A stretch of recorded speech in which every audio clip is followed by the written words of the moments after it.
Ils chantaient, célébrant et louant l'Éternel par ses paroles, car il est bon, car sa miséricorde pour Israël dure à toujours. Et tout le peuple poussait des grands cris de joie en célébrant l'Éternel parce qu'on posait les fondements de la maison de l'Éternel. Verset 12. Mais plusieurs des sacrificateurs des Lévites et les chefs de famille âgés qui avaient vu la première maison pleuraient à grand bruit pendant qu'on posait sous leurs yeux le fondement de cette maison. Beaucoup d'autres faisaient éclater leur joie de cris. Amen. Et nous allons prendre Exode chapitre 16. Exode chapitre 16. 16, verset 10. Merci Jésus. 16, verset 10.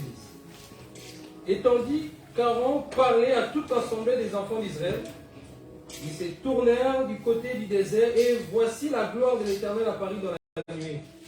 L'Éternel s'adressa à Moïse, dit, j'ai entendu les murmures des enfants d'Israël, dis-leur entre les deux soirs, vous mangerez de la viande et au matin vous vous rassasierez de pain et vous saurez que je suis l'Éternel votre Dieu. Les soirs il survint des cailles qui couvrit les camps. Au matin il y a eu coucher de rosée autour du camp. Quand cette rosée fut dissipée, il avait la surface du désert, quelque chose de menu comme des grains, quelque chose de menu comme la gêne blanche sur la terre. Les enfants d'Israël regardèrent et se dirent à leur ordre, que c'est là? Car ils ne savaient pas ce que c'était. Moïse leur dit, c'est le pain que l'Éternel vous donne pour nourriture. Amen. Est-ce que quelqu'un est là? Amen. Regarde ton voisin, dis-lui, est-ce que tu es prêt? Est-ce que tu es prêt à décoller au 3e ciel? Vous savez, quand on s'est réunis dans des réunions comme ça, nos corps sont assis, mais nos esprits sont prêts à décoller jusqu'au 3e ciel. Nous sommes à l'aéroport en train d'attendre l'avion. Notre avion est céleste, c'est notre avion qui nous prendre pour aller au trône de Dieu, afin d'écouter les mystères de Dieu. Amen. Et la gloire de cette dernière maison sera plus grande que celle de la première maison. Et le contexte de ces passages, je l'ai déjà parlé à ceux que j'encadre. Tout simplement, je ne vais pas aller plus loin. Il y a un schisme en Israël, le royaume s'est divisé en deux, côté nord. Un schisme a une division en Israël. Le royaume s'est divisé en deux, côté nord et côté sud. Et tout simplement, Nebuchadnezzar vient du côté nord, va déporter les enfants d'Israël en Babylone. Quand on va déporter les enfants d'Israël en Babylone, vont rester là pendant 70 ans. Ils étaient captifs en Israël, bloqués là-bas, travaillaient dur, vivaient là-bas. Les temples étaient à l'époque, le temple en Israël était déjà détruit par le roi Nebuchadnezzar. Détruit totalement.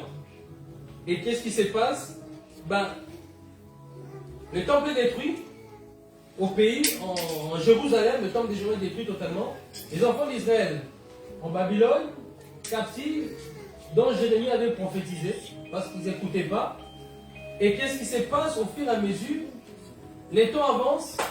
Daniel va parler de cela, parler de ces choses-là. Après les 70e année, Daniel va voir les écrits de Jérémie va s'accomplir. Parce que Jérémie avait déclaré qu'ils seront en captivité pendant 70 ans. Tout simplement. Daniel, lui aussi, était à Babylone, lui aussi était déporté. Est-ce que tout le monde me suit? Ça va. Ok? Daniel qui était à Babylone avec Meshach, Abednego, Josué les sacrificateurs, Zorobabel, tous ces peuples-là qui étaient là-bas, Daniel va comprendre que Jérémie avait prophétisé dans son livre, quand vous lisez, je crois que Daniel 9, c'est quelque chose comme ça. Il va remarquer que les 70e année arrive où la délivrance des peuples des enfants d'Israël arrive pour le retour de leur pays. Et Dieu va susciter tout simplement le roi Cyrus. Dis avec moi le roi Cyrus. Le roi Cyrus. Et un païen Dans Esdras, si vous lisez Esdras chapitre 1, verset 2, 3, vous allez remarquer que Dieu va citer le roi Surius. Et le roi Surius va écrire un décret, va dire parmi les peuples qui sont venus de Jérusalem, le Seigneur m'a dit de bâtir son temple, de rebâtir son temple. Alors rentrez dans votre pays. Dieu va citer un païen comme Surius, comme vous lisez. Tout ça, vous allez voir dans le livre de Esdras, chapitre 1, 2. Vous allez voir, on parle de Surius. Donc, le livre de Daniel aussi parle de déportation. Daniel 1, vous lisez tout ce que je suis en train de vous dire. Et lorsqu'on peut prier, alors, je sens un peu des distractions. Fermons les yeux sur le Éternel des armées, merci pour la fidélité. Merci pour ta bonté, Père. Je m'élève contre toutes les distractions. Je m'élève contre toute opposition satanique par le nom puissant de Jésus-Christ.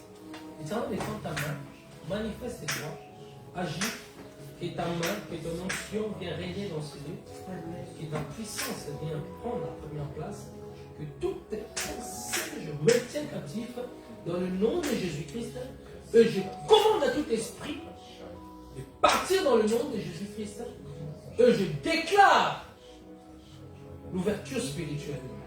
Que le ciel s'ouvre dans ces lieux. Que tes anges viennent remplir ces lieux par le nom puissant de Jésus-Christ. Merci Jésus. J'ai ainsi prié. Amen. Et Surius va écrire un décret. Un décret que les enfants qui étaient déportés, là, le roi Nebuchadnezzar est déjà mort, déportés en Babylone pendant 70 ans, ont le droit maintenant de rentrer dans leur pays, à Jérusalem. Vous vous rendez compte, on vous déporte dans un pays, depuis 70 ans, vous avez pu voir ce qui restait dans le pays, le temple où vous allez adorer votre Dieu, était détruit totalement,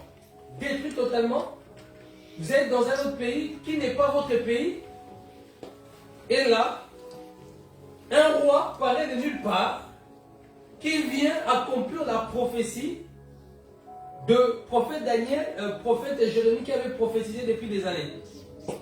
Et qui va ordonner de donner des offrandes, de donner de l'or, plusieurs choses pour retourner à Jérusalem et de reconstruire le temple de l'Éternel. Amen, jusque là on me suit. De rétablir le temple de l'Éternel. Et les enfants d'Israël vont retourner à Jérusalem pour commencer les travaux. Mais quelque chose qui va se passer. Ils retournent dans la maison, ils vont retourner à Jérusalem. Suivez-moi bien. Où je suis en train d'aller. Ne perdez pas, sinon vous allez perdre. Parce que mon message est beaucoup prophétique. Voilà? Sinon vous allez perdre. J'aimerais vraiment qu'on soit focalisé.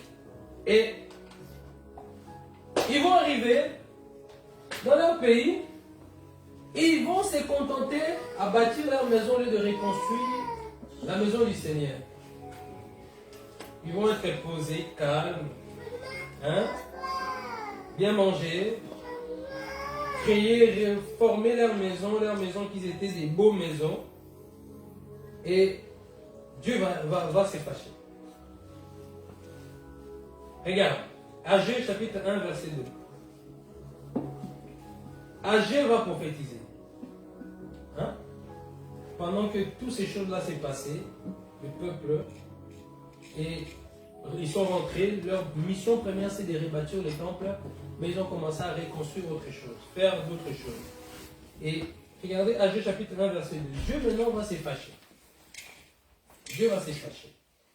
Ainsi par, est-ce que vous êtes dans le livre d'Agé chapitre 1 verset 2? Ainsi par l'Éternel des armées, ce peuple dit les temps.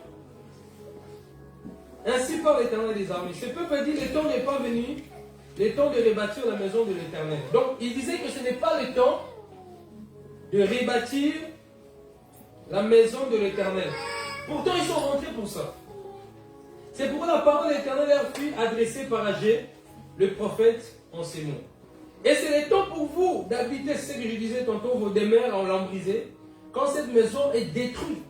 Donc ils sont rentrés au pays, ils n'avaient même pas plus le souci de rebâtir le temple de Dieu. Mais il s'est contenté de leurs biens, de leurs maisons, de leurs choses. Ça, c'est le livre d'Agé, chapitre 1, verset 5. Maintenant, verset 5, il dit, ainsi parle maintenant l'Éternel des armées, considérez attentivement vos voies. Vous aimez beaucoup, vous recueillez peu, vous mangez, vous n'êtes pas rassasiés, vous buvez, vous n'êtes pas des athées, vous êtes vêtus, vous n'avez pas chaud. Les salaires de celui qui est à gage tombent dans un sac percé. Ainsi parle l'Éternel des armées, considérez attentivement vos voies. Et verset 8, montez sur la montagne, là, Agé est en train de prophétiser.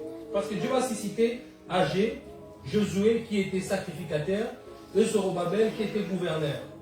Donc, Dieu est en train de parler à travers son prophète Agé. Et Agé, c'est un prophète mineur. Ça, on a déjà enseigné les prophètes majeurs, les prophètes mineurs.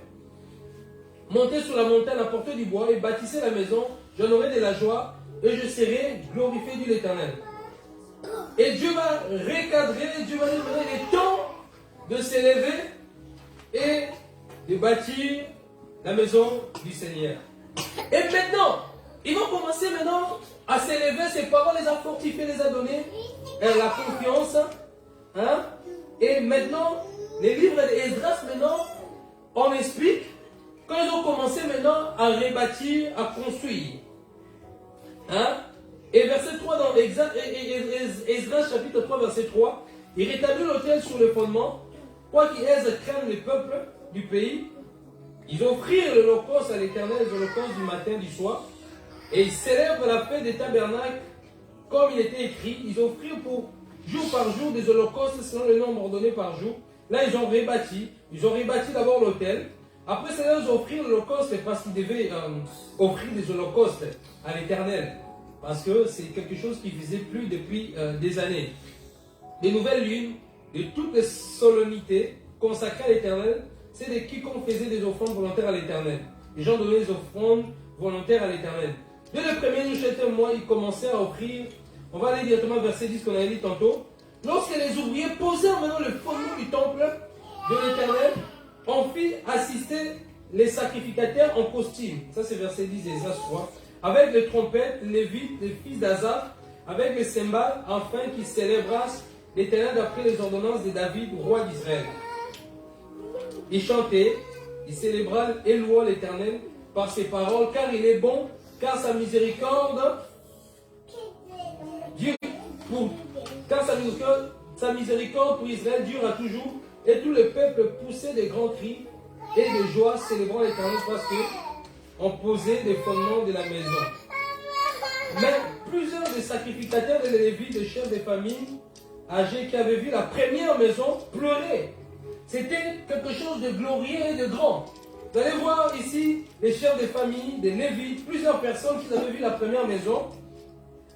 Pendant qu'on posait sous les yeux les fondements de cette maison, beaucoup d'autres faisaient éclater leur joie par des cris. Donc il y avait deux événements. Pendant qu'on posait les fondements de la maison dans Esdras, ceux qu'ils avaient vu auparavant, les chefs des maisons, de Lévites, ils ont commencé à pleurer et d'autres personnes commençaient à être dans la joie.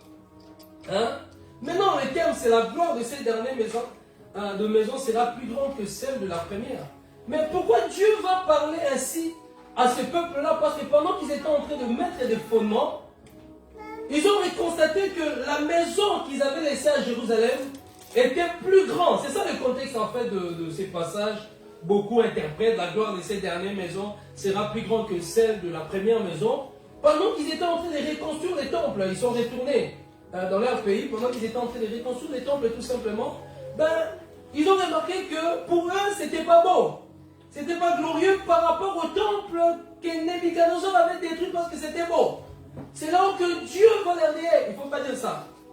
Dieu va leur rappeler, la gloire de cette dernière maison sera plus grande que celle de la première. Répète après moi, la gloire de cette dernière maison sera plus grande que celle de la première. Amen. Regarde ton voisin. Dis-lui encore, la gloire de cette dernière maison sera plus grande que celle de la première.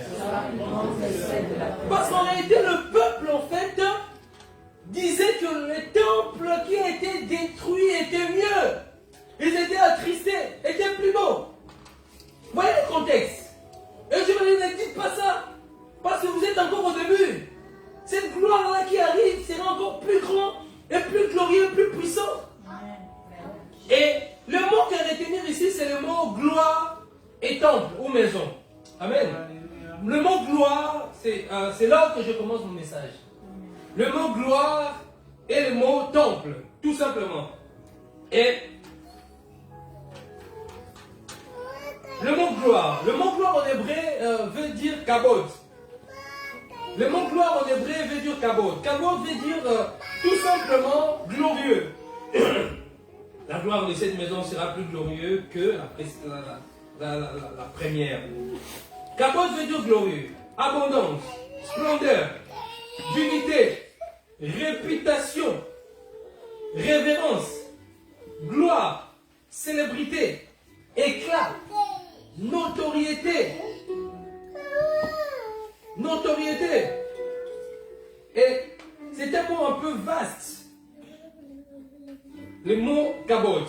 Et le mot maison, je dirais plutôt temple, parce que d'autres versions on parle de maison et d'autres versions on parle des temples. La définition du mot temple veut dire édifice public consacré au culte de divinité. Est-ce que quelqu'un jusque-là on me comprend? Je répète, le mot édifice veut dire tout simplement public consacré au culte d'une divinité. Là on a des mots, on a gloire, on a maison ou temple. Donc la gloire, la gloire de cette dernière maison sera plus glorieuse que la première. Donc on a gloire, et suivez-moi bien, on a gloire et édifice, on a gloire et temple. Amen. Ok. Le mot kabod a été trouvé plus de 187 versets dans la Bible. Je vais vous citer quelques-unes, peut-être deux. Exode 28:2. Tu feras à Aaron, ton frère, de vêtements sacrés pour marquer sa dignité. Le mot dignité veut dire en quelque sorte gloire. Kabod. Deuxième passage dans Lévitique chapitre 9, verset 6. Moïse dit, vous ferez ce que l'Éternel a ordonné. Lévitique chapitre 9, verset 6. Moïse dit, vous ferez ce que l'Éternel a ordonné et la gloire de l'Éternel vous apparaîtra. Amen. Donc, Chronique, on va aller dans le livre de 2 Chroniques, chapitre 1. 2 Chroniques, chapitre 1. 2 Chroniques, chapitre 1. Verset 12. 2 Chroniques, chapitre 1, verset 12. 2 Chroniques, chapitre 1, verset 12. La sagesse et l'intelligence te sont accordées. Je te donnerai outre des richesses. Est-ce que vous êtes là? De bien et de la gloire. Comme n'en a jamais eu aucun roi avant toi et comme n'en aura aucun après toi. Kabod. De la gloire. Ça c'est Dieu qui parle à Salomon. Kabod. Amen. Et nous allons lire toujours le livre des Chroniques. 2 Chroniques chapitre 7 verset 1. Lorsque Salomon eut achevé de prier, le feu descendit du ciel et consumant l'holocauste et les sacrifices, et la gloire de l'Éternel remplit la maison. On parle encore de la gloire. Il y a plusieurs termes comme ça dans la Bible. On parle de la gloire. Quand on a lu Exode chapitre 16 verset 10, vous allez remarquer que les enfants d'Israël murmuraient. En Égypte, on avait des viandes, on avait du pain. Et la Bible dit que pendant que Aaron parlait au peuple, la nuée, la gloire de Dieu est descendue dans un nuée. On parle tout de la gloire. Il y a plusieurs versets comme ça dans la Bible où le mot gloire est utilisé. Si la Bible utilise un mot, ça veut dire que ce mot-là est très important. Il y a beaucoup de termes de mots gloire dans la Bible. Et bien aimé, je vais vous dire une chose. Dans tout ce qu'on a dit juste à présent, quand on parle de la gloire de seconde maison, sera plus glorieux que ceux de première. On ne parle plus, dans le Nouveau Testament, on ne parle plus des bâtiments. On parle du toit. Amen. Je viens juste de dire quelque chose. On parle du toit. On va lire quelques versets. Matthieu, ce passage a deux volets. Ce passage, je vais vous lire, a deux volets. À Matthieu 21, 12 à 13. Matthieu chapitre 21. Quelqu'un peut prendre aussi 1 Corinthiens 3, 16, 17. 1 Corinthiens chapitre 3, 16, 17. Matthieu 21, 12.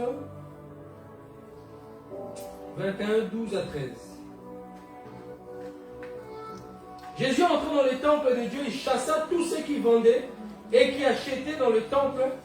Il renversa les tables de changeurs et les sièges de vendeurs de pigeons. Ok? Verset 13. Il a dit, il est écrit, ma maison sera appelée une maison de prière, mais vous faites une caverne de voleurs. C'est passage à deux volets. La maison qui parle, premier contexte, Jésus arrive dans le temple à Jérusalem, il trouve des personnes qui sont en train de vendre des choses, de faire du business. Et Jésus va les fouetter. Jésus est en colère. Va les fouetter. Ça s'appelle la colère sainte. Va les fouetter. Il va leur dire, vous faites de ma maison la maison de voleurs. Et deuxième dimension, c'est dans ces passages, c'est tout simplement la maison, dans le Nouveau Testament, la maison qui parle ici, en réalité c'est toi. On reviendra là. La maison qu'on parle ici, en réalité c'est toi. 1 Corinthiens chapitre 3, verset 16 à 13. Quelqu'un peut les lire s'il vous plaît. Il est écrit, ne savez-vous pas que vous êtes le temple de Dieu? Ne savez-vous pas Que vous êtes le temple de Dieu. Et que l'Esprit de Dieu habite en vous. Et que l'Esprit de Dieu, vous savez-vous pas que vous êtes les temples de Dieu? Donc tantôt, stop juste là. Tantôt je vous ai dit que l'Ancien Testament, je vous ai parlé du contexte d'Agé, de Esdras, tout ça par rapport aux déportations, tout ce qui est passé. Après, je vous ramène dans le Nouveau Testament, je vous ai dit que le temple, avant on allait à Jérusalem. C'est pour ça que je dis à cette femme, on va continuer, hein. C'est ni à Samarie, ni là-bas, mais c'est en esprit en vérité. Jésus le faisait comprendre que ça ne sera plus le temps où ça sera les bâtiments, mais les bâtiments deviendront vos temples, vos corps physiques. C'est pour cela ce passage du, savez-vous pas que vous êtes le temple du Saint? Donc, regarde ton voisin, lui, tu es le temple du Saint-Esprit. Continue. Si quelqu'un détruit le temple de Dieu, Dieu le détruira. Si quelqu'un est Dieu est sévère. Si quelqu'un détruit le temple de Dieu, Dieu le détruira. On va prendre notre passage. On va revenir là. 1 Corinthiens chapitre 6, verset 20 à 19. Je vais vraiment enseigner ces choses-là. 1 Corinthiens chapitre 6, verset 20 à 19. 6, 20 à 19. 19 à 20. 1 Corinthiens chapitre 6, verset 19 à 20. Il répète encore la même chose. Ne savez-vous pas que votre corps, là maintenant on parle de corps, hein? Ne savez-vous pas que là-bas on parlait du temple? Je vous ai dit quoi? Le temple c'est qui? C'est vous, c'est votre corps. Maintenant, la Bible nous révèle ici. Ne savez-vous pas que votre corps, le corps physique, est le temple du Saint-Esprit, qui est en vous, que vous avez reçu de Dieu, et que vous ne vous appartenez point à vous-même. Donc ce corps ne vous appartient pas à vous-même. Appartient au Saint-Esprit. Toujours la gloire de cette maison sera plus glorieuse que la première. Amen. Est-ce que tout le monde le suit? Est-ce que ça passe jusque-là? Alléluia. Ok. Quand vous avez été rachetés à un grand prix glorieux dont Dieu, dans vos corps et dans vos esprits, qui appartient à Dieu. Ok. Il y a une chose à savoir. Je vous ai parlé que on parle de termes gloire et temple. Et gloire, je vous ai donné la définition de mot gloire en hébreu, j'ai parlé des kabot, qui signifie plusieurs choses. Et je vous ai parlé de temple, j'ai donné la définition du temple. Donc il y a deux gloires et temple. Donc ça veut dire quoi? On aurait pu parler des versets qui vous parlent que vous êtes le temple du Saint-Esprit. Je fais un lien, que vous êtes le temple. Hein? Ce n'est plus à Jérusalem, ce n'est plus à Samarie, c'est en esprit en vérité. Ce n'est plus les murs, ici. Mais c'est vous les temples, je vous ai parlé jusque là. Ok? Et, regardez. Le corps de l'homme. Le temple est le corps de l'homme tout simplement. Hein? Donc tout ce qu'on a dit par rapport au corps, pour l'instant. Le corps de l'homme est une richesse que Dieu a créée à l'intérieur du corps humain. est rempli d'une richesse. Le corps de l'homme est rempli tellement d'une richesse que vous n'avez pas l'idée. Et dans l'intérieur, le corps de l'homme fonctionne d'une manière tellement énorme. C'est tellement beau comment Dieu a créé le corps de l'homme. Hein? C'est pour cela que vous allez remarquer que Satan veut le corps, Dieu veut le corps. C'est pour ça que vous allez constater que comme Moïse était mort, l'ange Michael a discuté le corps. Vous vous souvenez de ce passage? Avec Moïse. Avec Satan. Donc, l'ange Michael avait même le droit de le maudire, mais il ne pouvait pas le faire. Il discutait le corps parce que Satan sait que le corps devant Dieu est très important. Avec le corps, dans le monde mystique, on peut faire beaucoup de choses avec ça. Le corps est tellement glorieux, tellement grand qu'elle a la capacité de faire plusieurs choses. Amen. Et voici le principal organe de corps physique. Je vais les citer, hein, vite fait, comme ça on passe. Voici les principaux organes de corps de physique. Vous savez que dans le corps, il y a des organes que Dieu a créés, a placés dans le corps. Il y a ce qu'on appelle les thyroïdes, le poumon, foie, rein, pancréas, vessie, cerveau, cœur, rate, estomac, intestin, organes génitaux. Tout ça, là, ça se trouve en toi. Juste dans le parti corps. Et dans le corps humain, vous allez remarquer qu'il y a de l'eau. Dans le corps humain, il y a de l'eau. L'eau représente plus de 60% du poids d'un adulte. La quantité d'eau varie en fonction de l'âge dans le corps de l'homme. La quantité d'eau varie en fonction de l'âge, de sexe et de poids. Elle varie également selon la composition du corps. Elle diminue quand le corps est riche. Elle diminue quand le corps est riche de l'eau. Elle est riche en graisse en réalité. Et augmente quand le corps est très musclé. Ça c'est de l'eau qui augmente. Et le plus de tous ces organes dans le corps de l'être humain, elle contribue à la vie de l'être humain. Que ce soit le pancréas, la vessie, l'intestin, toutes choses contribuent à l'évolution de l'homme. Mais il ne suffit pas seulement le corps. Mais il faut maintenant aussi la matière, ce qu'on appelle le corps spirituel. Parce que la Bible dit que, on va lire 1 Thessaloniciens 5, l'homme est tripartique. 1 Thessaloniciens chapitre 5, verset 23. Est-ce qu'on me comprend? 5, 23. Quelqu'un aime l'enseignement ici? Amen, amen. C'est important d'enseigner ces choses. Amen. Que Dieu de paix vous sanctifie lui-même tout entier. 1 Thessaloniciens chapitre 5, verset 23. Que Dieu de paix vous sanctifie lui-même tout entier et que tout votre être, l'esprit, hein? Là je suis en train de parler de corps spirituel. Je vais parler un peu de corps physique, c'est qui est composé. Je suis en train de parler maintenant de corps spirituel. L'esprit, l'âme et corps soient conservés irrépréhensibles lors de l'avènement de notre Seigneur Jésus-Christ. Donc ici, le livre des Thessaloniciens nous révèle que l'homme est tripartite. Corps, âme, esprit. Donc, la Bible nous pousse à se sanctifier. Afin que le jour de l'avènement, nous soyons sans reproche. Amen. Et on va lire d'autres versets qui nous parlent. Parce que je vais parler du corps, comment est composé le corps de l'homme à l'intérieur, tout ça. Ça, c'est le parti physique. Maintenant, je vais vous parler du parti spirituel. Et puis, on va revenir dans notre message, dans notre thème. Ok? Et le corps spirituel. On va lire Job 10, 38 dit, en réalité, dans l'homme, c'est l'esprit, c'est le souffle.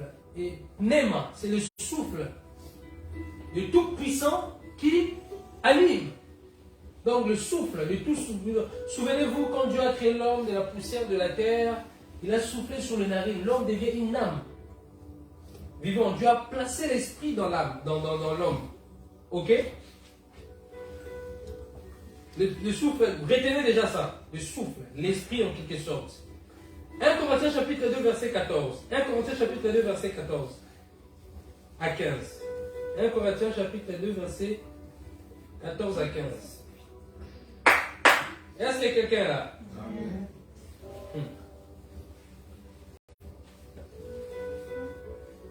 L'homme spirituel, écoute bien, à partir des 14.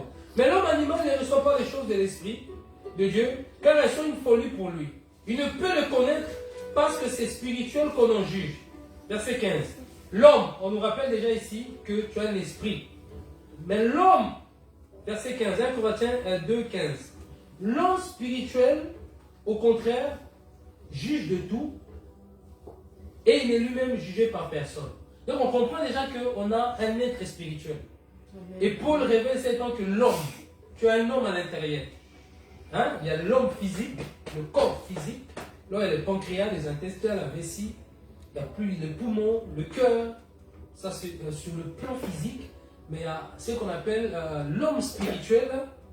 Et on va encore continuer à lire pour comprendre où on va entrer l'avenir. Ecclésiaste, chapitre 12, verset 9. Ecclésiaste, après Proverbe. Ecclésiaste, chapitre 12, verset 9. La Bible révèle beaucoup de choses ici. L'Ecclésiaste s'est forcé de trouver, non, verset 9, 12, 9. Avant que la poussière retourne à la terre, là on parle du corps physique. Avant que ton corps, parce que c'est fait de la poussière, retourne à la terre, comme elle a été, que l'esprit, on dit que l'esprit retourne à Dieu qui l'a donné. Donc Dieu a donné l'esprit qui est en nous. C'est homme spirituel. Acte chapitre 7, verset 59. Acte chapitre 7, verset 59. Je sais que l'enseignement, ça fatigue la prédication, mais il faut que j'enseigne ces choses. Amen. Amen. Et Acte 7, 59.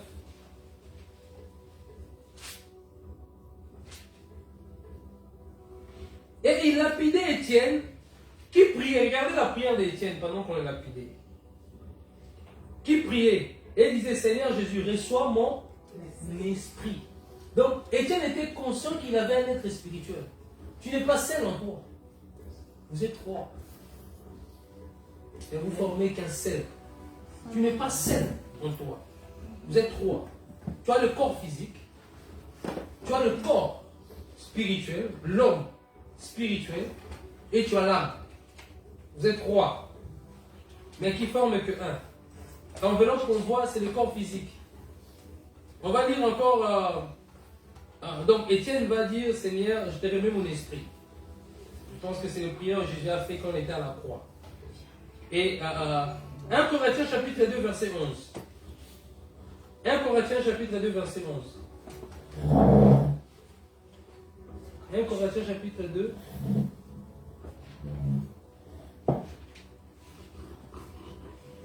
Lequel des hommes en effet connaît les choses de l'homme? Si c'est né l'esprit de l'homme, hein? On parle de l'esprit de l'homme. Je le répète, ce passage est très profond. Écoute, lisez bien ça. Ouvrez vos Bibles dans 1 Corinthiens chapitre 2, verset 11. On va les lire tous.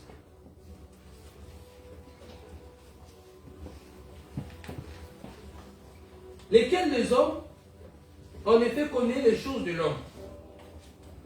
Si c'est né l'esprit de l'homme, c'est 1 Corinthiens chapitre 2, verset 11. Qui en lui, de même personne ne connaît les choses de Dieu, si c'est né l'esprit de Dieu. Si c'est né l'esprit de l'homme qui est en lui. Donc ça veut dire qu'en lui, dans l'homme, il y a l'esprit. Donc en toi, tu es tripartite. Tu as cette matière physique, ce corps physique qui marche, qui a le pancréas, qui a le poumon, qui respire, qui a le cœur. Mais ces corps-là, hein, ne peuvent pas vivre s'il n'y a pas l'esprit. Le corps ne peut pas vivre s'il n'y a pas l'âme. S'il n'y a pas le corps spirituel à l'intérieur, il ne peut pas vivre. C'est pour cela, quand le cordon va se détacher, quand quelque chose, quand l'esprit va quitter ton corps, c'est là qu'on déclare que la personne est morte. Parce que ton esprit, elle retourne chez le Tout-Puissant. C'est là que ton corps retourne à la poussière. C'est là que tu comprends. Donc, on ne peut pas dire que non, on a le corps, on a les pancréas, on a tout, on peut vivre, non. Sans l'esprit. On ne peut pas aussi dire que l'homme peut vivre qu'avec l'esprit. Non. Il a besoin du corps. Parce que c'est vrai que l'esprit est éternel, ne meurt pas, mais si une personne qui n'a pas de corps physique, on ne pourra pas voir l'esprit. Donc, il ne fait plus partie de ce monde. Donc, ne rentrez pas si le corps physique n'a pas l'esprit. Est-ce que ça va, ça passe? Amen. Si le corps physique n'a pas d'esprit, ne peut pas vivre. Je n'ai jamais vu une personne sans esprit, juste le corps physique avec les intestins, le pancréas qui marchent. Je ne sais pas, ça n'existe pas. Donc, dans l'âme, il faut savoir que l'homme intérieur, quand on parle de l'homme intérieur, on parle du corps de l'homme, on parle de l'homme spirituel en fait. Et l'âme, quand on parle de l'âme, c'est le cœur de l'esprit. Quand on parle de l'âme, c'est le cœur de l'esprit. C'est là qu'on dit que l'âme est le siège des sentiments, les émotions, les pensées, les émotions, les sentiments spirituels. Si on ouvre le cœur physique, on ne verra pas tes émotions. On ne verra pas tes sentiments. Mais le cœur, qui est le corps spirituel, a comme cœur l'âme. Le corps physique a un cœur. Mais le corps spirituel a un cœur comme l'âme. Est-ce que ça va, on comprend? Jusque là. Maintenant, vous voyez maintenant l'importance du corps. C'est pour cela que Dieu va choisir nos corps comme les temples du Saint-Esprit. Amen. Dieu va choisir nos corps comme les temples du Saint-Esprit. Et il va déposer quelque chose là. C'est ce qu'on appelle la gloire, la cabote de Dieu. Et nous sommes dans un temps où l'année vient de finir. Les gens ont crié. Bonne année. Comme toute l'année. Vous criez, c'est toujours la même chose. Je vais un peu choquer un peu certaines choses. Certaines choses qui viennent de Romains. Il y a des choses qu'on fait, on ne se rend même pas compte. Je vais un peu choquer. Je ne suis pas en train de dire qu'il ne faut pas faire des nuits des traversées. Je ne suis pas en train de dire là. C'est loin de là. Parce que si on va me lapider ici. Dieu m'a donné la capacité pour réformer des choses. Il y a des choses que vous allez comprendre. On a, hier, la nuit du 31, la nuit des traversées au premier. Tout le monde a crié, bonne année. Qu'est-ce qui a changé? Chaque année, c'est une habitude que les églises... Hier, j'étais à la maison, les saints de sœurs commencent à parler. Les églises sont distraites. Je dis, oh. Avance. Ben, ils sont en train de prier, ils sont dans la nuit des traversées. Du coup, je sentais une forme de tristesse en moi. J'étais chez moi à la maison. Les élèves, regarde. Au lieu de traverser, l'agapé, manger, boire, on crie bonne année. De l'autre côté, les mondains font la même chose, maintenant en boîte de nuit. Pendant que Satan est en train de travailler. Et vous allez remarquer que les églises, c'est le moment où les églises sont le plus discrètes. Vous savez, ça vient de toutes ces choses-là. Qui a instauré? Avance. Amen. Avance. Je ne suis pas en train de dire de ne pas aller prier. Mais il y a des réformes qui doivent se faire dans notre manière de faire des traversées. Il faut s'instruire, il faut creuser, il faut s'inspirer, il faut pas faire des choses comme une habitude. On est devenu tellement trop habitude, ça devient comme des émotions, des sentiments. Et combien de fois on t'a dit une nouvelle année? Tu vas réussir, tu vas prospérer. Alléluia. Et chaque année la même chose. Est-ce que Dieu vraiment, des questions que je me posais, est-ce que Dieu est dans nos traversées? Parce que ce n'est pas normal que chaque année, c'est toujours la même chose. Depuis qu'on est petit, bonne année, bonne santé, bonne comme ça, prospère, mais on ne prospère pas, toujours le même problème. Quand les Covid arrivaient, on a crié bonne année, bonne santé. Mois de février, mars, les Covid ont frappé. Qui a vu ça? Aucun ne vu parce qu'on était en train de manger. Amen. On était en train de faire des choses que les Romains faisaient. Vous savez qui a instauré ces choses-là? Jules César. L'empereur romain était un dictateur, un occultiste, un sataniste qui a créé ces choses-là. Et l'église a adapté certaines choses. Vous avez remarqué, dans nous, devient des distractions. Où nous n'avons même pas la révélation de la nouvelle année. Qu'est-ce qui va arriver dans la nation, dans le pays? Alléluia. Parce qu'on est distrait en force de manger les témoignages là. Dieu a fait pour moi. Les témoignages fatigués. Et tu vois même les mêmes personnes, le lendemain, il aura les mêmes problèmes, il va crier chez les pasteurs. On m'a attaqué la nuit. Dieu a commencé à m'enseigner ces choses ailleurs. J'étais là, j'étais triste dans mon lit, j'ai parlé à ma femme. Je dis, mais des fois on dort, on fait des choses par habitude. Quelle église a reçu? Si tu vas dans qui a reçu? Qu'est-ce qui arrive là maintenant pour le peuple? Dieu, quel est l'intérêt de Dieu dans ces choses-là? Le pays est toujours la même chose, le pays ne change pas. On est là tous agapés, même tous les païens là, ils viennent, ils se convertissent même pas dans vos traversées. Après, ils finissent même dans certaines églises, ils vont en boîte de nuit. Mélange chrétien, boîte de nuit. Est-ce que nous faisons des choses inspirées dans l'esprit? Mais nous faisons des choses inspirées des Romains. Et qui viennent envahir nos églises. Et voilà pourquoi nos églises n'avancent pas. Voilà pourquoi c'est toujours la même chose. Combien de bonnes années on t'a souhaité? Combien de bonnes choses qu'on t'a dit? L'année, je vais vous dire une chose. Je veux peut-être vous choquer, c'est que tu entends déjà enseigné. L'année ne ramène rien de nouveau. L'année ne bénit pas. C'est Dieu qui bénit.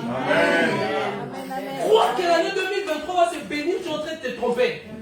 Parce que l'année, c'est Jules César qui a instauré toutes ces choses-là. La nuit du 31 au 1er. La nuit du 31 au 1er. Et elle était dédiée, pourquoi? La nuit du 31 a été dédiée au dieu Janus. Yes. Le dieu du mois de janvier qui avait double tête. Deux têtes. C'était dédié à ces mois-là, à ces dieux-là. Et au fur et à mesure, ça c'est tout ça le travail de l'église catholique. Il y a certains héritages que nous avons hérités au sein de certaines églises. Je ne suis pas en train de dire encore que de ne pas aller prier. Je suis juste en train de te révéler, de conscientiser, de réveiller quelque chose. Que le prochain mois d'année, tu comprendras que tu vas commencer plus à questionner Dieu. Qu'est-ce qui arrive? Qu'est-ce qu'on doit faire pour l'année qui commence? Quelle est la tactique? Quelle est ce que Satan est en train de préparer? Vous savez que d'ici là, il y aura plusieurs choses qui vont commencer à battre dans le monde. Pendant que beaucoup ont crié là-bas, bonne année, des églises, des conférences, il y a eu beaucoup de directs. Il y a eu beaucoup de directs. Il y a eu beaucoup de directs. Peut-être peu d'églises ont compris ce que Dieu veut faire. C'est triste. Et nous crions, nous chantons. J'ai vu même l'église des gens danser, mais à un niveau. Surtout les Congolais, ils aiment danser comme s'ils étaient en train. Ils sautaient, criaient, dansaient. Pendant que le monde entier est en train de préparer 2000, l'année qui va commencer là. Parce que c'est qui a instauré ça. L'année qui va commencer là. Qu'est-ce que nous allons faire encore? Et nous serons encore esclaves du système. Parce que nous ne comprenons pas les plans de Dieu. Et Dieu, quand il regarde les tristés, hier le Seigneur me disait, l'église est distraite. Les corps du Christ est distrait. Distrait, les agapés là. Pourquoi vous ne faites pas? Vous attendez seulement les 31 pour faire les galas. Donc toute l'année, vous ne pouvez pas faire des galas. Vous attendez seulement les 31 où les esprits spirituels sont en train de bouger, en train de travailler. Amen. Donc c'est là qu'on fait les galas. Et quand on mange, tu sais qu'on n'a plus de discernement.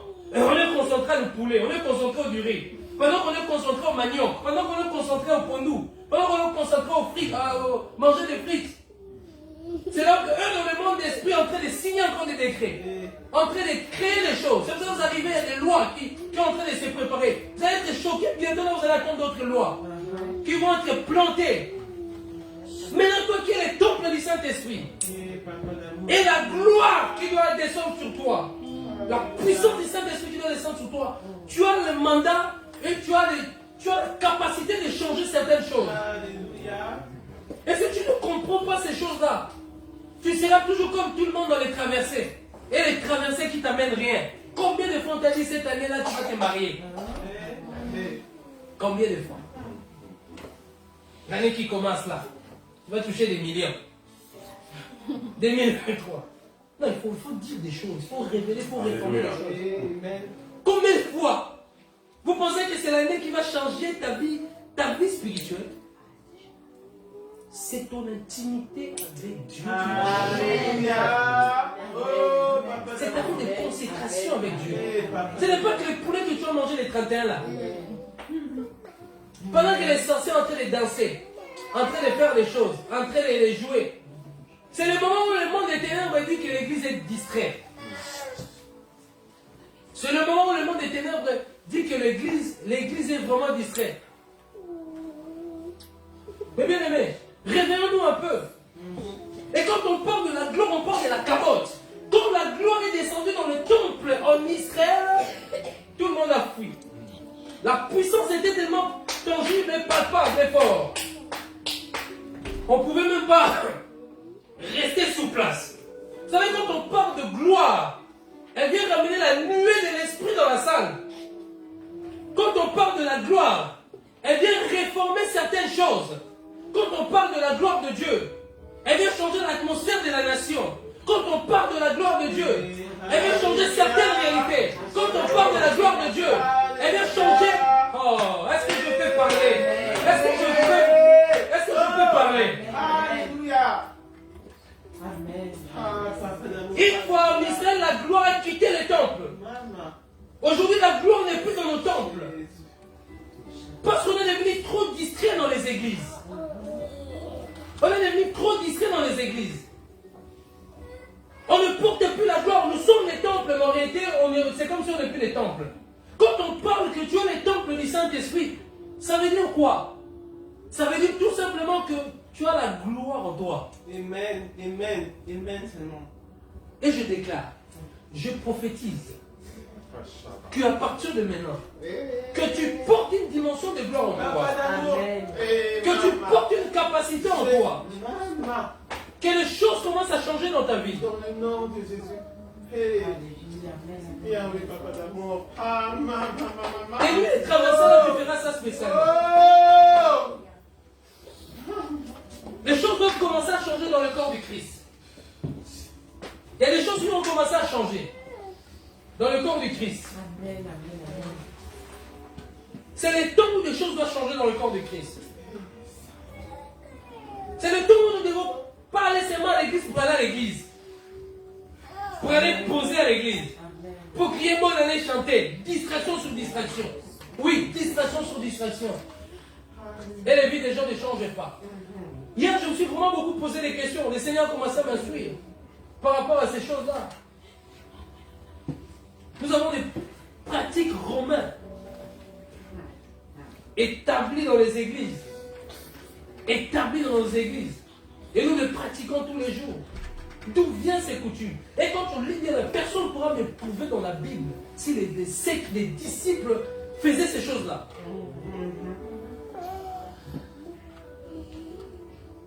Mais on est devenu trop émotionnel. On est devenu trop émotionnel. Il y a des sémences qui sont rentrées au sein de l'église. Il y a certaines choses qui sont rentrées au sein de l'église. On ne se rend même pas compte. On ne se rend même pas compte.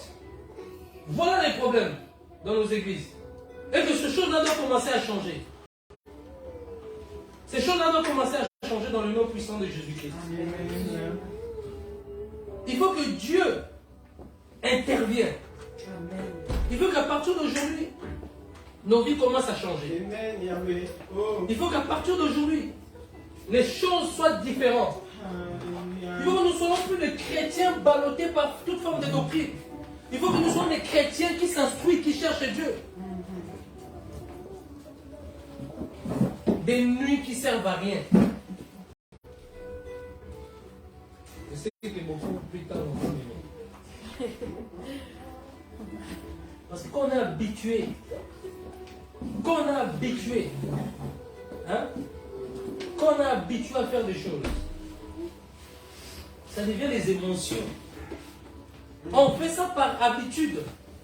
Vous allez constater, on fait ça par habitude. On ne fait plus ça parce qu'on est inspiré par Dieu. Il y a des choses qui doivent changer. Dans le corps du Christ, Dieu est en train de préparer un temple glorieux. Et ce temple-là, c'est toi. Alléluia. Et que la gloire qui va commencer à partir de ces nouvelles années-là, ça sera une gloire très forte. Amen. qui va commencer à t'accompagner. Amen. Et quand la nuée est descendue devant les enfants d'Israël qui se plaignaient, il n'y avait plus du pain. Vous savez, quand la gloire descend quelque part, vous savez ce qui se passe? La viande apparaît. Amen. Le pain apparaît. Parce qu'ils rouspétaient. Ils étaient en train de rouspéter en Israël. Alléluia. Ils avaient, au moins en Égypte, on avait du pain et des concombres. Ils étaient en train de rouspéter. Et Dieu va envoyer les cailles. Parce que la gloire, avant que Dieu envoie les cailles, la nuée était descendue d'abord, pendant qu'ils ont parlé. Et la gloire de Dieu était descendue. Et puis, quelques temps après, on a envoyé la viande. Et je déclare que la gloire t'amène des choses. La gloire de Dieu t'amène des choses. Et la gloire de Dieu te batte. Et que tu commences. Amen, Yahweh. Amen. Que ton avenir ne soit plus la même chose. Alléluia. Que cette année soit une année pas que tu as dit bonne année. Moi j'écris plus les bonnes années là. J'aurais crié tellement trop dans ma vie. Et ma vie n'a pas changé. J'ai crié trop de bonnes années depuis que je suis petit. Dans les églises. Je suis fatigué. Comme moi. Non, cette année, tu vas prospérer. Tu vas faire comme ça. Des pratiques romains. Des pratiques et des pratiques. Et la nation est toujours la même chose. On crie ensemble, et bonne année, on attend, c'est... Et pourquoi c'est 23h, 23h59, tous les églises, on est ignorants, tout le monde attend avec le GSM. Pendant que le monde est en train de travailler, en train de préparer des maladies dans le monde. Et les églises, au lieu même d'être ce jour en train de prier, de savoir que Dieu montre-nous ce qui se passe dans le pays, il faut qu'il soit gagné. C'est ça les traversées. C'est pas les galets, des poulets qu'on va les traverser. Non, Seigneur, montrez-nous. Alors, ils sont là, tout le monde, les chrétiens, les païens en boîte de nuit, les chrétiens dans l'église, tous. Pareil, connexion. Tout le monde attend, même les païens dans la boîte de nuit. Le fois on allait en boîte de nuit, oui, on attendait. On était en boîte de nuit, il était 23h59, on attendait minuit là. Qui a instauré ces minuits là? Qui a instauré ces années là? La connaissance, elle délivre. De certaines ignorances que nous avons héritées de Rome. Jules César, un dictateur. Bon, il est venu, je dis que la vie a changé. Il est venu, bonne année. Tout le monde saute, tout le monde crie. Mais au final, regarde juste les mots. Le même qui crie bonne année, le même qui pleure chez les pasteurs.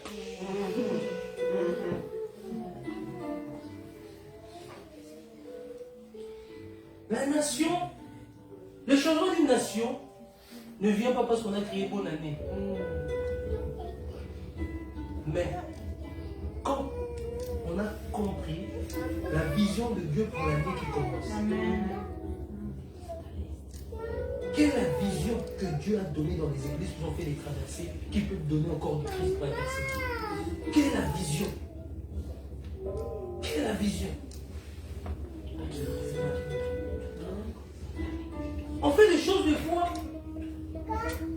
tellement à cause de l'ignorance, parce qu'on ne s'instruit pas, on n'investit pas. La Bible dit que mon peuple périt parfois des connaissances. Toi, ta connaissance, parler en langue, c'est ça ta connaissance? Matin, midi, soir, parler en langue. Il faut s'instruire, il faut chercher, il faut faire des recherches, il faut prier, il faut passer le temps dans la prière, il faut passer le temps que Dieu te révèle des profondeurs dans la Bible. Amen. Et Dieu va t'éclairer les choses. Pendant que d'autres font des choses par ignorance. Il y a des choses que je peux dire, mais je n'ai pas envie de choquer certaines choses que vous avez l'habitude de faire. Le temps, c'est moi, Dieu éclairera. Vous savez, Dieu est clair. Dieu est clair. Au fur et à mesure, Dieu est clair. Il y a des choses qu'il faut qu'on sorte de certaines choses. On veut que nous vivons la véritable gloire de Dieu. On doit sortir de certaines choses, certaines ignorances qui est établie pour nous maintenir captifs. Oh, est-ce que quelqu'un m'écoute? Est-ce que quelqu'un comprend? Qui veut voir la gloire de Dieu se manifester? Dieu veut le faire. Mais Dieu cherche des temples saints. Amen. Amen. Amen. Quand il les a chassés au temple là, mais vous faites de ma maison la maison des cavernes de voleurs. Mais si la maison qui est le temple, le corps de Dieu, quelque part il est écrit dans le Corinthiens que tu as lu, si quelqu'un détruit les temples de Dieu, Dieu les détruira. Vous êtes les temples du Saint-Esprit. Mais si encore, quand on parle de voleurs, que Matthieu nous parle, des cavernes de voleurs, vous faites de ma maison une caverne de voleurs. Pas seulement sur le plan physique où les églises, ça devient... bon, je vais un peu m'attarder là, après je rentre sur le plan spirituel. Un business dans l'église, des business dans l'église. Voilà, les business dans l'église, la distraction. Tout est payant. Tout est payant. Tu rentres dans l'église, Coca, payant. Fanta, payant. Pain, payant. Brochure pour le baptême, payant.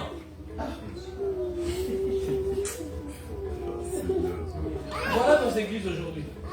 L'amour de l'argent est rentré. Mais Jésus, regardez, Jésus va chasser les voleurs dans les temples. Non, Jésus va chercher les marchands dans les temples parce qu'ils vendaient. Quand Jésus est mort et les cieux retrouvé aussi, les pasteurs ont remis. Quand vous vendez le coca là-bas, c'est quoi?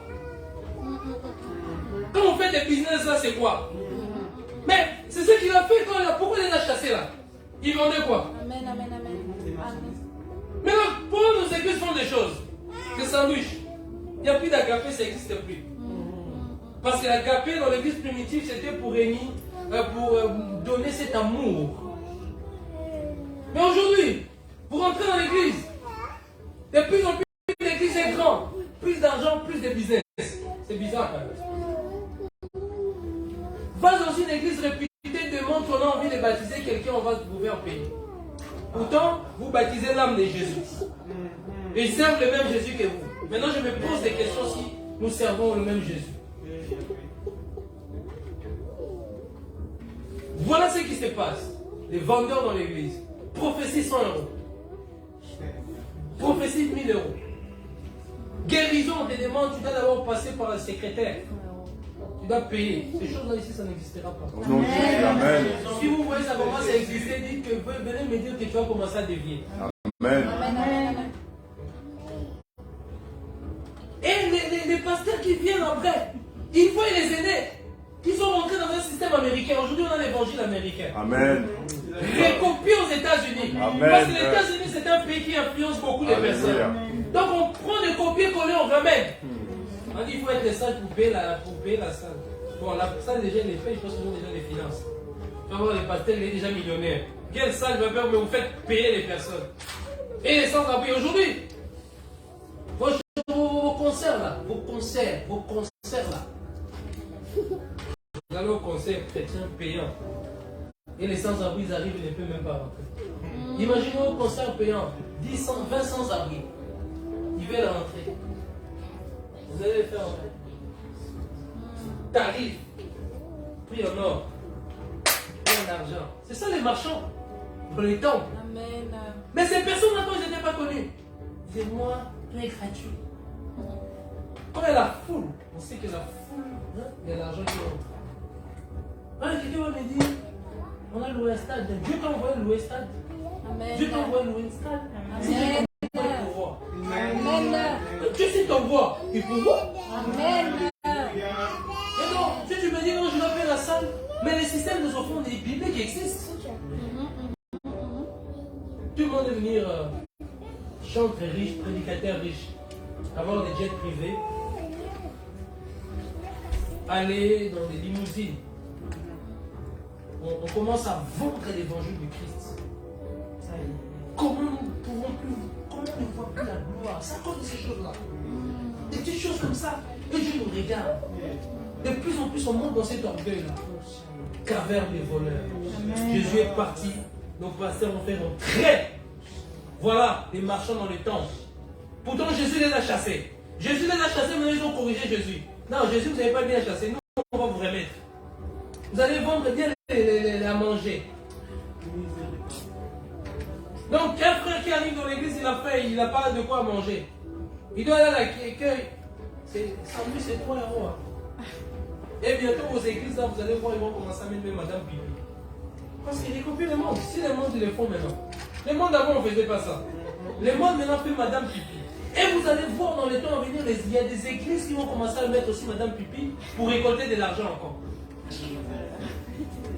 Et là, les veuves sont où? Les veuves sont où? Ils sont aidés en quoi? Amen. Où est la dîme? Oui, on parle de la dîme des pasteurs, c'est bien, mais où est la dîme des orphelins? Où est la dîme des veuves?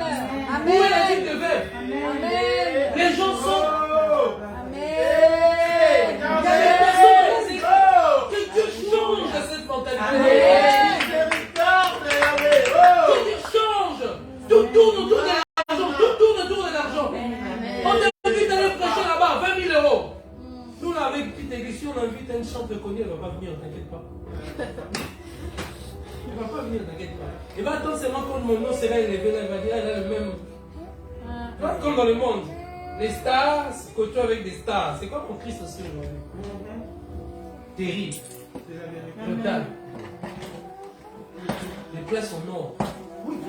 Il y a des choses qui se doivent changer. On est là, on pète les sages, on a mis la salle. Je jouer avec Dieu. Hein. Donc lui-même il dit l'or et l'argent m'appartient. Il va t'envoyer à louer une salle, il ne sait pas t'aider. Là il y a un problème. Amen. Amen. Moi si je dis à mon fils de prendre quelque chose si j'ai de l'argent, surtout si je suis riche. Parce que Dieu est riche. Amen. C'est l'être le plus riche de la planète. Amen. Amen. Si quelqu'un va chercher une salle, Amen. il ne pas, il touche des personnes. Amen. Il touche des personnes. C'est la vérité. Amen. Tu veux faire l'argent, fais-le gratuit. Dieu va susciter les offrandes là. Tu ne vas même pas comprendre si tu mets les offrandes, tu vas te rentrer plus que ce que tu vas demander. Parce que tu vas toucher le cœur des personnes. Amen. Il faut arrêter cet évangile-là.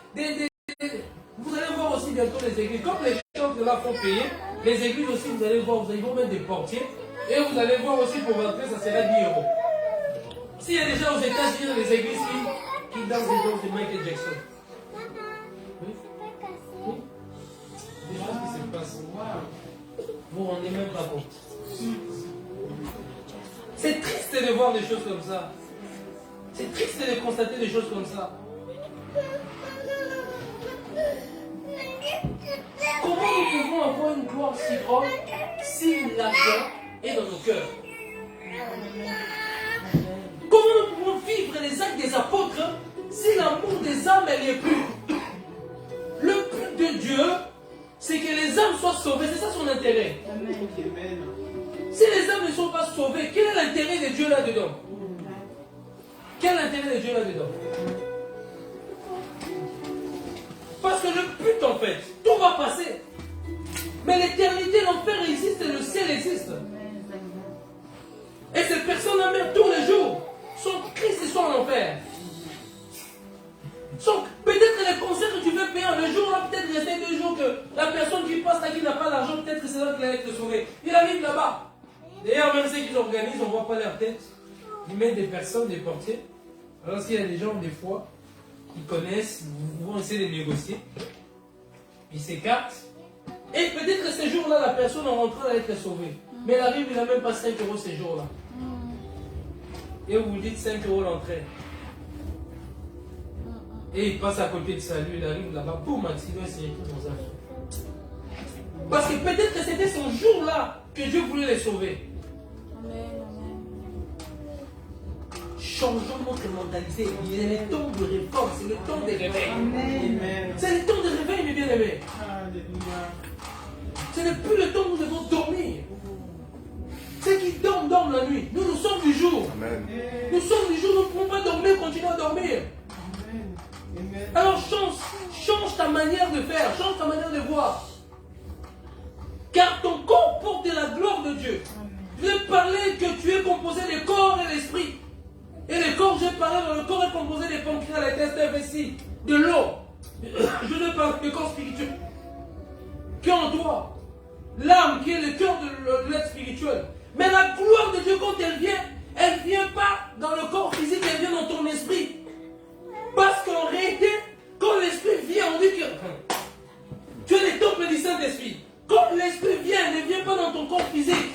Le corps physique ne pourra pas supporter. Elle doit d'abord passer par les canaux de ton esprit parce que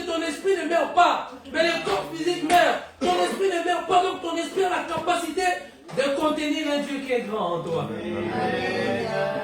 L'univers n'a pas pu le contenir. Oh, Yahweh. Regardez les mystères. C'est fort. Dieu qui est grand.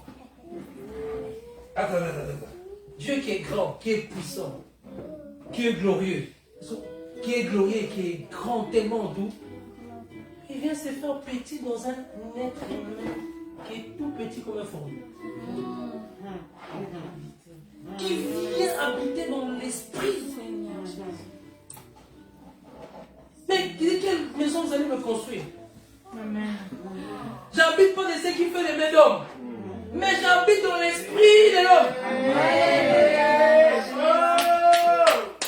Dans l'esprit de l'homme. Dieu habite dans nos esprits. Et c'est là où que la gloire de cette maison sera plus glorieuse que celle de la première. Pourquoi? Parce que celle de la première, ils allaient au temple. Ils n'étaient pas les temples du Saint-Esprit. Parce qu'ils étaient obligés d'aller au temple. Ils allaient au temple faire les ablutions. Alléluia. Laver les mains comme ça. Nettoyer les pieds pour se purifier. Faire les anciennes parties, couper les agneaux. Mais nous, il y a quelqu'un qui a été immolé à la croix. Quelqu'un qui a été immolé à la croix de Golgotha, Jésus-Christ. Comme ça veut dire quoi? Quand il a été immolé, du coup, notre corps s'est transformé. Le temple du Saint-Esprit à cet instant. Pendant qu'il était à la croix, en train de remettre son esprit au Père, en même temps, il y a un événement dans l'esprit qui fait, il y a un échange de corps. Nos corps, il y a une fusion, je vais dire, entre nos corps physiques et l'esprit de Dieu qui vient maintenant habiter dans l'homme. Et regarde ton voisin, ta voisine, tu dis, je porte la gloire de Dieu. Je porte la gloire de Dieu. Maman. Alléluia. Oh. Parce que tu n'es pas Élie. Tu es plus qu'Élie. Tu es Alléluia. plus que Moïse. Oh. Maman. Oh, est-ce que quelqu'un comprend? Quelqu'un dit, Moïse a fait plus de choses. Moïse n'avait pas le Saint-Esprit. On ne parlait pas de la nouvelle naissance. Plus qu'Élie. Oh non, Élie a séparé. Élie n'avait pas Christ en lui. Christ n'était pas en Élie. Lisez bien la Bible. L'Esprit descendait, les utilisait. Mais toi, l'Esprit vient demeurer en toi. Tu deviens une gloire, tu deviens un temple glorieux. Et quand tu marches, tu fais des choses. Quand il faut seulement que tu saches que tu es dans l'Esprit. Et quand tu marches, tu mets ton pied, tu deviens dangereux. Tu es plus que Moïse. Tu peux faire des choses plus grandes que Moïse. Parce que tu as Jésus. Les Jésus que eux priaient. Les Jésus qu'ils invoquaient. Les Jésus qu'ils invoquaient. Mais là en toi. Ce n'est plus moi qui vis. Si aujourd'hui c'est plus moi qui vis. Mais c'est Christ qui vit en moi. Les Jésus qui a marché sur les eaux. Les Jésus qui a guéri les aveugles. Les Jésus qui a ressuscité Lazare après 4 jours. Les Jésus qui a transformé de l'eau en vin. Il est en toi. Il est en toi. Christ en moi, l'espérance de la gloire. Christ en toi. Tu n'es pas n'importe qui. L'année ne doit pas te bouleverser, trembler. Les années, les mois, je l'ai déjà expliqué, c'est les hommes qui sont établis. C'est les noms des démons. Janvier, Janus, 2 têtes est un démon. Il était au premier rang de rangée des Romains, des soldats romains. Février, c'est des démons, c'est des mois, des 12 mois. Dans les 12 mois, c'est des entités. Même le lundi et dimanche, je vous ai déjà enseigné ça. C'est les esprits, c'est les entités.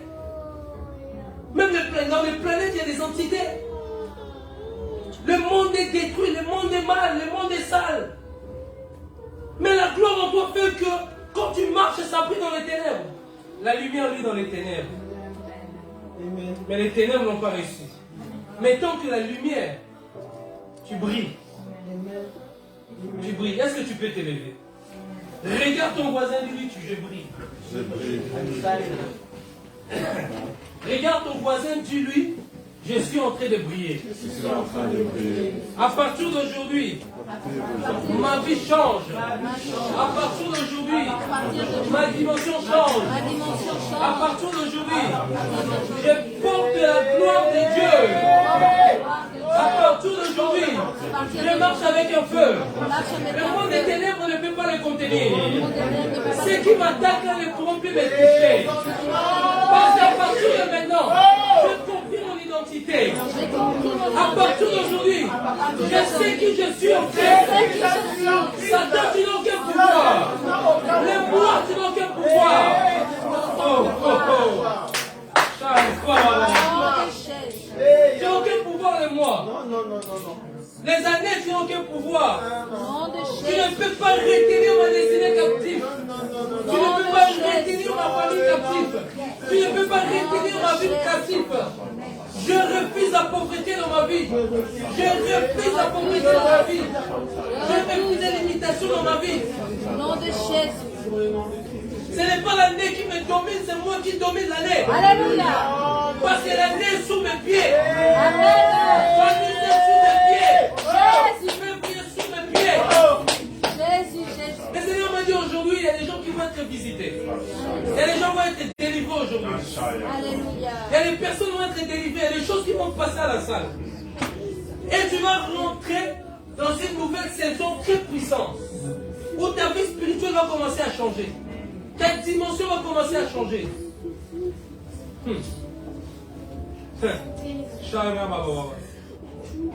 Est-ce que tu peux bouger?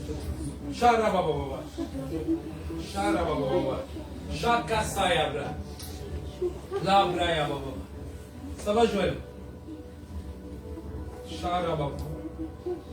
Lève-toi, s'il te plaît. Masayabra.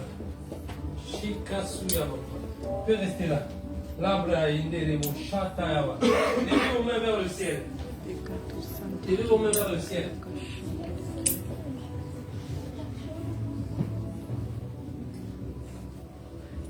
Répète après moi. Seigneur, je refuse l'ignorance. Seigneur Jésus, je vais grandir dans la connaissance. Je vais connaître ta connaissance. À partir d'aujourd'hui, Seigneur,